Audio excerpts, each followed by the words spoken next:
Karag, welcome back to my vlog. Isang maganda at mainit na tanghali sa inyong lahat mula dito sa Lasak City. At kasing init din ang ating pa-purple OBM na minupusal fashion destruction look. Ang mga latest na mga pa-orasyon galore na pinagchichismisan, pinagchichikahan ng mga active na mga chismosa at mga chismosa sa social media. Mga karag-karag, hindi ko talaga kinaya. Na purple OBM ang blood cell membrane ni Manong Chavit, ni Mang Kanor. Nagpalabas agad siya ng paorasyon ba? Na-stress siya kay Manong Chavit. Nabuang na. Ito talagang si Mang Kanor, no, is very patula, mga karag-karag.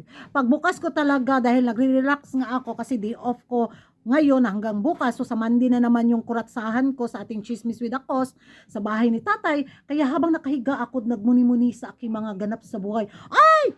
Hala ka, si Mang Kanor! Anyari! Hala ka! Gigil na gigil siya. Wala na. Kumbulsyono na yun si Mang Kanor, ani mga karag-karag. Iba din talaga tong si Manong Chavit, bitaw Mang Asar, bitaw sa Miss Universe Organization. Pero magiging reaction ko, kasi nag-react ang Miss Universe Organization base sa naging post ni Manong Chavit na may bagong may-ari na ang Miss Universe Organization pero wala pa ngang official statement. Ito ay mga paano lang, pachika-chika galore lang, pero si Manong Chavit siguro may alam siya, di ba? Kasi base sa kanila mga circulation, sa mga usapan, kaya hindi niya siguro napigilan na i-front page bitaw sa kanyang social media account yung may bagong may-ari ng Miss Universe Organization, kaya na-trigger, kumukulo yung pride ni Mang Kanor. Kasi naunahan siya ni Manong Chavit na mag-announce. Kaya doon siya nagalit, mga karag-karag, doon siya nanggigigil. Kung matandaan natin base sa mga ganap noon sa panahon ni Madam Paula, na kung saan binalita yun, di ba? Sa news yun sa US na ibebenta na ang Miss Universe Organization, tapos biglang pak! Dipinsa agad ang Miss Universe Organization na fake news. Walang katotohanan. Parang ganito din yung sistema ngayon, mga karag-karag. Base sa naging pa-statement ni Manong Chavit, agad na dumimpensa si Mang Kanor kasi naunahan. Siguro talaga may bagong may-ari na ang Miss Universe Organization. Naghihintay lang ng tamang panahon na magpalabas sila ng kanilang paorasyon na sila mismo unang magsabi, hindi si Manong Chavit. But ito ngayon nangyari, kaya ayon, kanya-kanya silang banatan na.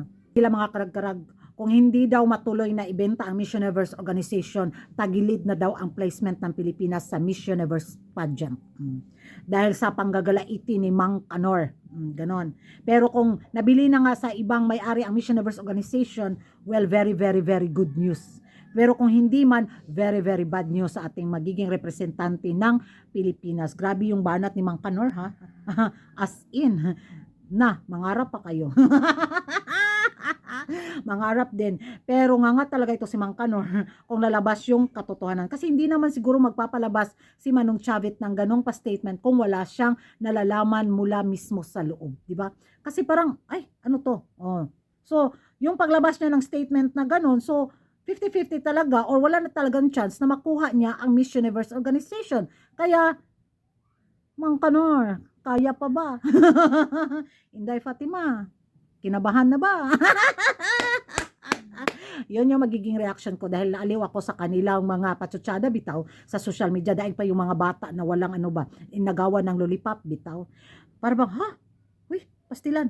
Si Mang Kanor ba? Dinala pa rin niya yung pagiging official statement king bitaw noong 2025. Ngayon sa pagpasok din ng taong 2026, palabas agad official statement. Official statement, orasyon. Hindi siya napagod sa kakaorasyon. Tapos yung ending, puro naman imburnal yung naging ganap sa kanyang resulta sa Miss Universe 2025. Ay, Mang Kanor. Ewan ko sa inyo, mga karag-karag, ano kaya sa tingin ninyo? Sino ang nagsasabi ng totoo? Si Manong Chavit or si Mang Kanor?